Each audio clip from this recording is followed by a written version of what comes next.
Hello guys, welcome you all. Question number 10 solve करते हैं, chapter 39 का, एक्सरसाइज का, है ना। A coil has a resistance of 10 ohm and an inductance of 0.4। तो बोला है कि एक कॉइल है। अब देखो, रियल लाइफ में कोई भी कॉइल आइडियल नहीं होता, ठीक है ना। अगर कोई कॉइल है तो उसका इंडक्टेंस तो होगा ही होगा, और साथ में वो एक मेटल वायर की बनी है तो उसका रेजिस्टेंस भी होगा, कम ज़्यादा भले ही, वो अलग बात है ना। तो ये एक रियल इंडक्टर कॉइल की बात की है।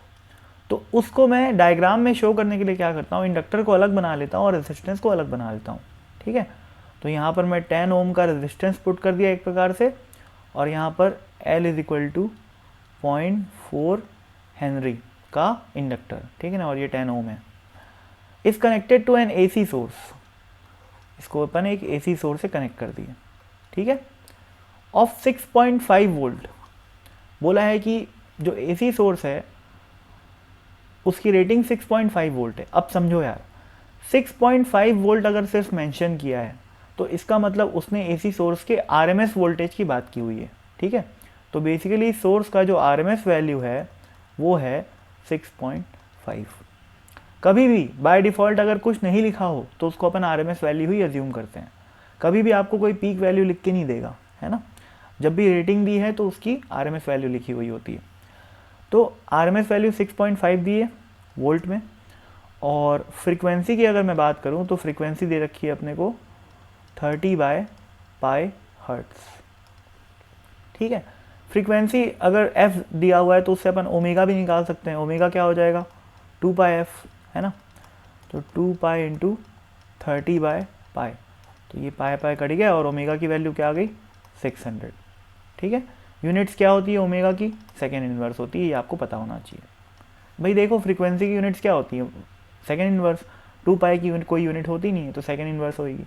सब कुछ SI में है, यूनिट्स का ज़्यादा टेंशन नहीं लेना है। अगर हर चीज़ SI में है तब यूनिट का कभी टेंशन नहीं लेना चाहिए। हाँ, अगर कोई चीज़ किसी दूसरे सिस्टम में लिख दिए, कई बार क्वेश्चन में कंफ्यूज करने के लिए क्या करता है, कुछ वैल्यूज़ को अलग यूनिट में दे देगा और कुछ वैल्यूज़ को अलग यूनिट में। उस केस में ऐसा किया करो कि सबको SI में कन्वर्ट कर लो और फिर कैलकुलेशन करो। तो यहाँ तो कोई ऐसी कोई टेंशन नहीं है। चलो ठीक है, आगे बात करते हैं अपन। तो बेसिकली अपने पास क्या क्या आ गया, ओमेगा आ गया और VRMS आ गया। अब पूछा क्या है, find the average power consumed in the circuit. तो देखो भाई, P एवरेज होता क्या है, P एवरेज होता है I R M S into VRMS into power factor. Power factor क्या होता है, R/Z होता है, ठीक है। तो ये क्या हो जाएगा, देखो IRMS क्या होता है, IRMS होता है VRMS अपॉन Z, ठीक है, इंटू क्या लिखे, VRMS इंटू R/Z। अब VRMS का स्क्वायर दिख रहा है यहाँ पर, तो 6.5 का स्क्वायर आ गया, ठीक है, इंटू R की वैल्यू कितनी है भाई, 10 ओम, है ना। तो 10 अपॉन Z की बात किया है, तो Z क्या होता है समझो, Z क्या होता है R² प्लस X², ठीक है। अब मैं काम करता हूँ, ये प्रीवियस चीज़ों को मिटा देता हूँ, इन सब चीज़ों को मिटा देता हूँ।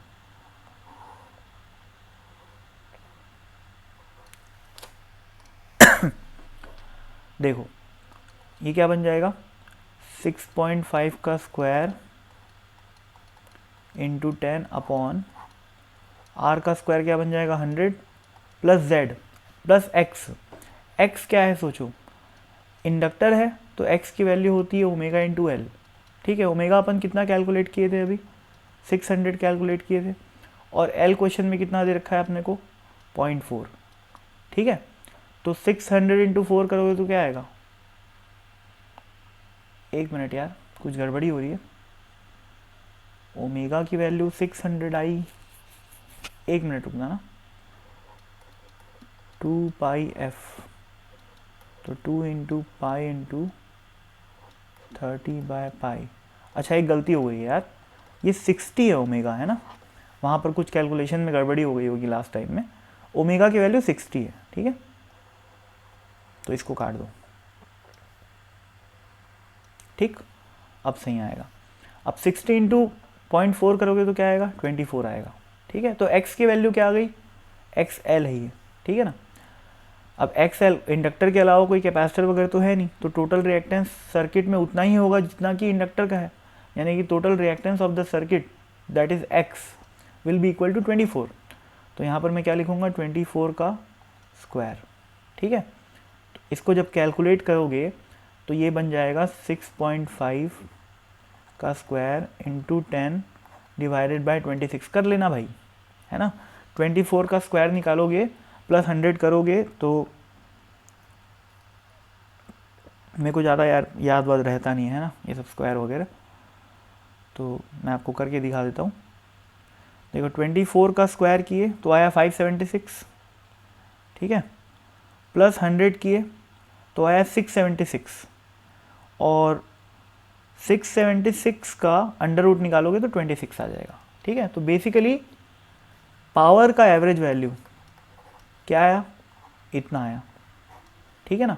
अब इसको कैलकुलेट करोगे तो ये आंसर आ जाएगा, ठीक है ना। कैलकुलेट करोगे तो इसका आंसर आएगा 0.625, मैं तो कर चुका हूँ इसलिए मेरे को याद है। पी एवरेज की वैल्यू क्या आएगी 0.265 वॉट, ठीक है। पीछे आंसर में 5/8 लिख रखा है, तो 5/8 की वैल्यू भी 0.625 ही होती है, ठीक है ना, वो कोई खास बात नहीं है।